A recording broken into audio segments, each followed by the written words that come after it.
Hi everybody, 16 ounce setups here. Today I have another home theater episode for you, and we're going to be talking about how to choose a projector. In case you don't want to watch the whole video, I'm going to go ahead and lay down the 3 things that you really need to decide on a projector.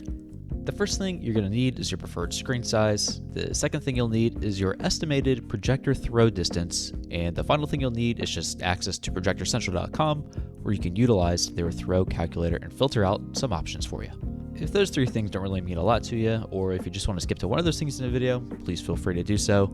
This might get kind of lengthy, so please just skip around where you need to. Now, a quick note, I am a total beginner when it comes to this kind of stuff, so this is my first foray into the home theater world. And these are just some tips and tricks and tools that I use to find a projector that I think is probably good for my setup. If you are more advanced, or if you know somebody in the industry, please feel free to use their advice instead. Again, I'm a total beginner. Alright, so jumping right into it, the first thing I think you really need to consider is if a projector is even right for you in the first place. TV technology has come such a long way that typically if your preferred screen size is going to be less than 70 inches, I would recommend that you seriously consider a television. In this screen size range, you can find 4K TVs in the $400 to $500 price range, and if you buy a brand new projector at that same price, honestly, it's just not going to compete.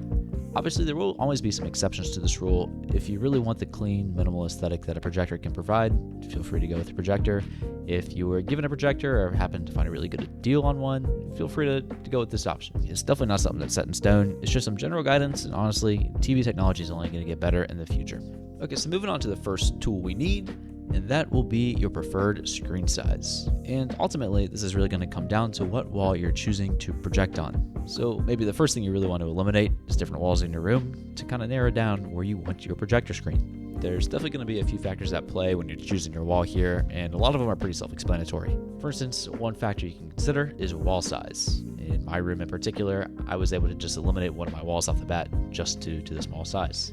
Something else you might want to consider is seating arrangements. Think about your furniture, think about your couches, your chairs, anything you're going to be viewing your image from. For instance, this wall that's surrounded by these 2 windows here is just kind of awkward in regards to seating arrangements. I don't really know where I'd put chairs, couches. They'd be right next to the door that people would be walking in. Just kind of awkward all around. So I could go ahead and eliminate this wall. Something that may not be at the top of your mind is audio.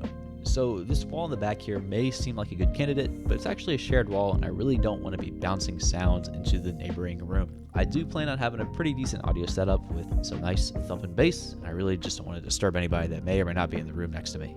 So really, in my case, it just leaves me with this back wall right here. You can see I've already got some speakers set up, and I think it'll be an ideal option. There's some weird things to consider here, like this weird outcropping I talked about before.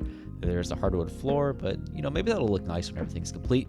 But all in all, I think this will be the wall I have to roll with. Something that I didn't really consider here, but you might want to, is lighting. If you're going to be viewing images in the daytime and you have windows that project daylight onto your wall at a lot of hours of the day, you might want to consider a different wall. Otherwise, you're going to have to consider some darkening blinds or something to block the light during daytime hours.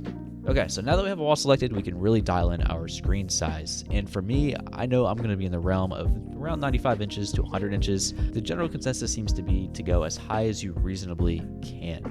Again, I had set that 70-inch threshold as a minimum for myself. You'll see plenty of people out there rocking 150 inches, sometimes even higher. You really want to try and visualize your screen size. So maybe if you get some painter's tape, mark out a rectangle that you think would be nice for your particular screen, and just measure it up. Really, we only need a ballpark estimate here, so if you leave yourself 5 inches on either side, 10 inches total for margin of error, then we should be good to proceed. Alrighty, so the second thing you're going to need here is your estimated throw distance. And really, this is just the distance from your projector lens to your screen. Ultimately, this is going to depend on your method of mounting your projector. For instance, if you plan on mounting your projector to the back wall of your home theater, you really just have one throw distance, as it's just going to be the static distance between the front and the back wall. This might be a good option for people who want easy access to the projector. It'll be pretty easy to get all the cables, it'll be easy to get all the ports. If you ever want to swap out a projector in the future, it could be a location to mount it. I will say, in the world of home theater projectors, if your room is particularly long, like mine is, you probably will not be able to back mount your projector. You just simply cannot get the desired throw distance to screen size ratio that most people desire. And again, because you're limiting yourself to just one throw distance, it's going to limit your options in the future if you want to upgrade to another projector. On the other side of this coin, we have ceiling mounts, and these are definitely much more variable than a back mount. You really don't run into the same limitations that you do with the back mount. You can just slide your mounting system forward and backwards depending on what your desired throw distance and screen size should be.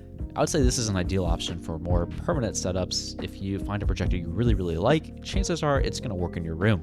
You can simply just install your mount wherever your desired throw distance to screen size ratio fits best.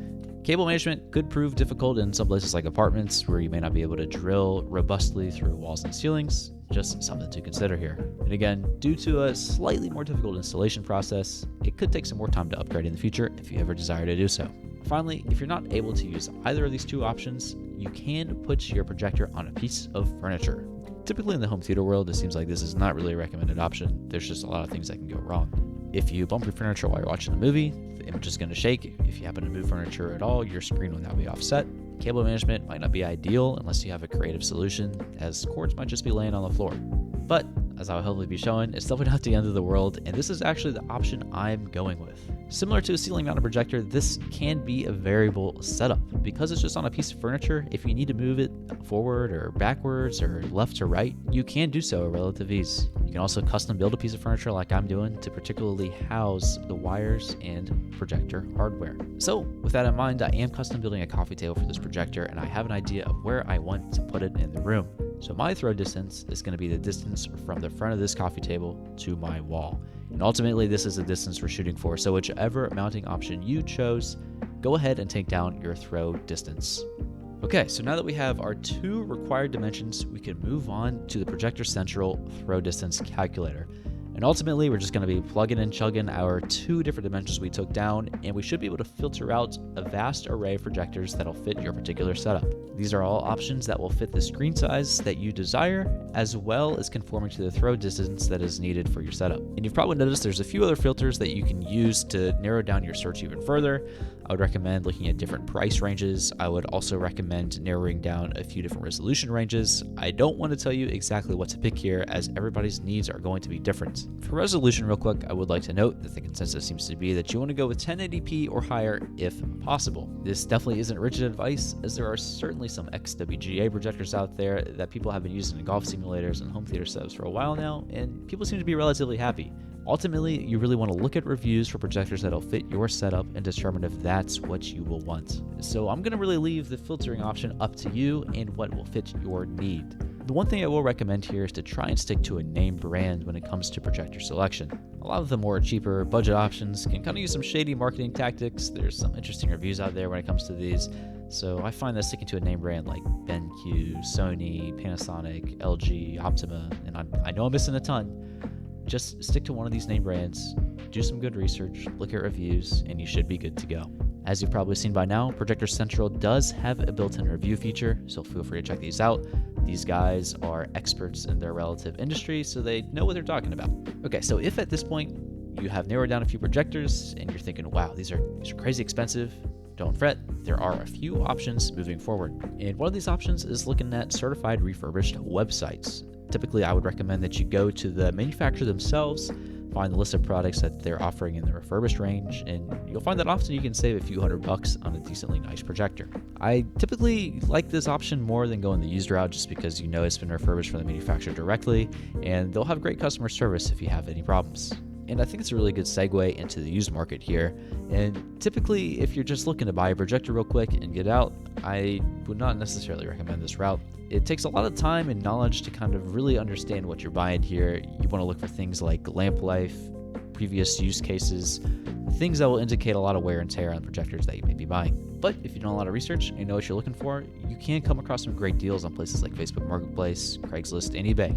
Again, I would say the thing you're looking for the most is used lamp hours and previous use cases, just to make sure there hasn't been a lot of wear on your projector. And if you do happen to go this route, you'll find that this can often substantially bring down the price of your projector, but you really just gotta do some more research to know what you're getting into. And with all that being said, that's actually the route that I took. Using ProjectorCentral.com, I narrowed down maybe 3 to 4 projectors I was really interested in, but were just outside of my price range. So I set up some eBay filters for those particular models, and anytime a new listing was posted, you get a notification, and I would go ahead and bid if the price was right. And using this method, I was able to nail the projector that I was going after, and that is the BenQ HT2150 ST. It's a short throw projector that I can place in the 5 to 6 foot throw distance range and comfortably get a 95 to 100 inch screen, so I don't anticipate any problems there. This is a projector that retails pretty expensive for $800, but using my eBay filter strategy, was able to get it down to around $400. And this does have a decent amount of lamp hours already on the projector, probably taking it down to about 50% of its life, but it also shipped with a manufacturer lamp replacement. So if the lamp does die in its lifetime while it's with me, it'll be something that can be easily replaced. So with all that being said, there are good projectors to be found in the used market. You just gotta put in a little more effort, a little more research to kind of know what you're getting. And I think that's really going to about do it for the core of this video. This really isn't meant as a video telling you exactly what you need to go out and buy. This is more so of a guide for you to figure out what factors you need to consider for your particular home theater, figure out what might be best suited to your needs, and how to research your projectors moving forward. And again, I am a total beginner at all of this. I don't pretend to be an expert by any means on projectors. These are just some tools and some information that I wish that I had when I was looking for a projector for myself. Finally, this is 16-ounce setups. I was brewing and drinking probably way too much coffee over the course of making this video. This week I was drinking Peet's Big Bang. It's a blend from Ethiopia, Latin America. Medium roast, I was brewing out of the Aeropress this week. I'd say probably on the darker side of medium roast, but I really enjoyed it. Anyways, hopefully see you guys in the next one. Peace.